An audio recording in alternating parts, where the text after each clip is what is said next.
Thank you very much for doing this. We're a couple of weeks away from school starting in most Maryland counties. So we wanted to check in, see what's on the mind of teachers these days. So, heading into the new year, what are your people, what are your members thinking, excited about, worried about? Okay. Well, I think like our students, we're excited to go back to work. And that, I'm sure, is for everybody in the field, from your classroom paraprofessionals to your food service workers. It's great to be with the energy of our kiddos again. And it's a really energizing feeling to go from summer into school year. Okay. What are your concerns? Teacher shortage? Certainly I cover the D.C. area primarily, but it's been a big issue. And we've heard about some of your county leaders talking about crushing workloads and that sort of thing. Does that continue to be a concern? It does. And I think when we're talking about teacher shortage, we need to widen it out to other positions as well. We are missing the bus drivers we need, and the custodians, and the psychologists, and related service providers. But the thing that gets the headlines, of course, is teacher shortage. There's a reason for that. There's thousands of vacancies. And it's a function, of course, of our broader economy, right? It's a really tough job. It's a day-to-day grind with hundreds of students, plenty of work to grade, and given that teachers make about 85 cents on the dollar relative to people with similar educations in other fields, it's hard to get them into this profession. What's the answer? Well, part of the answer is pay, for sure. Even though teacher pay has gone up about 15% since 2019, as you know, that's not keeping pace with inflation. Part of the answer is benefits. Part of the answer is retirement security. Part of it is working conditions, right? We want class size to be right, top to bottom, from kindergarten to high school.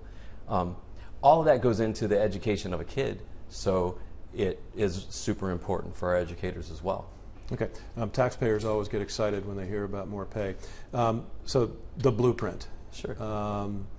The blueprint was passed. You guys came down here with one of the biggest rallies, the biggest rally I've ever seen at the State House some years ago. You, to a very large degree, helped get the blueprint passed. It is under fire now as being unaffordable. What's your position with regard to what now happens with the blueprint? I think anybody who says it's unaffordable isn't sure about what it is. It's a once-in-a-generation investment in our kids. And what we're doing with that blueprint is raising teacher pay, giving kids one-on-one and small group instruction, providing career and technology education. So the idea, it's called Blueprint for Maryland's Future for a reason. It's supposed to make a better society. And so we would broadly disagree with somebody who thinks that it's not important. If during this legislative session or the governor starts proposing cuts to it, I'm hearing that is on the table, trimming back, slowing down, throttling back the blueprint. What will your position be? That the blueprint is a critical investment for our kids, that it makes our outcomes likely to be better. It brings, we know we see colleges of education having more people coming into teaching. So stay the course. I don't think that, let me frame it in the positive for you. I think that all of our policymakers, from the governor to the legislature, agree that it's critical for everybody. How can it be afforded? What do you think needs to happen to pay for it?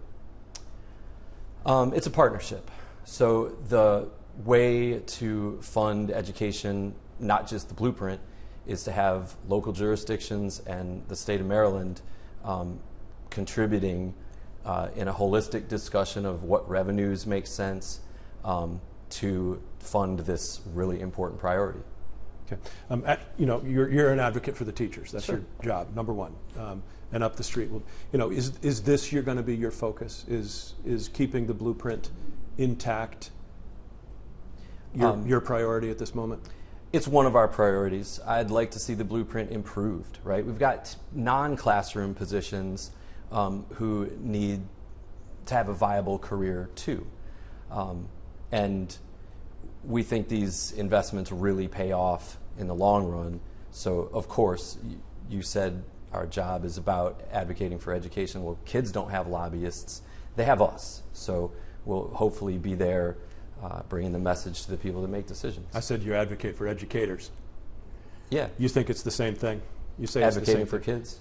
Yeah. Absolutely, right? Their conditions are our conditions. When I say class size, we want to make it right. If we're talking about a kindergarten classroom that has 30 students, yes, that's a lot of work for an educator, and it's a denial of that young person's chance to have a really small reading group. So absolutely, I feel like an advocate for kids and for educators. Okay. You know, free soapbox here. Sure. You know, what should people know about, you know, where you guys are, what concerns you going forward and heading into the new school year in Maryland? I mean, Montgomery County has had some issues, right? Prince George's has issues. Baltimore City, everybody's got issues. Yeah, I suppose we all do, right? It's a society. It can be messy. What I want to say with your free soapbox is that this is a great job. So if people are interested in education, we are making these investments. Come talk to a teacher about teaching. We're excited about the new year, and we're excited to welcome new people into the profession. So recruiting is a large part of advocating for your current members. I think it is, recruiting new people and retaining the ones that we've got. Is it still this crushing workload? I mean, is that what you're hearing from your members? So I think the workload of an educator is intense. It's very real. As a social studies teacher, I would have, let's say, 120 students. And if I look at their work for 1 minute in a week, that's 2 extra hours, right? If I look at their work for 2 minutes, 4 extra hours. You can do the math. But I want to say that our educators are great at it. They're energized and energetic people. They're professionals. They have the tools to do the job. And if we're supporting them the right way, they're going to do great for our kids. You guys get beat up by some of a certain ideology, okay. I should say. The teachers' union is vilified. Yeah. Okay. Yeah. What do you say to that? You know exactly what I'm talking about. The teachers' union is vilified by some in politics. I would say come get to know us better. If you're focused on culture war issues, you're probably forgetting about the critical things that matter to kids. And if you're attacking unions, maybe you should take a civics class, because this is a group advocating in a democracy. And that's really what a democracy should be. So, come down to Annapolis, get to know us better, and maybe we'll change your mind. All right. Thank you.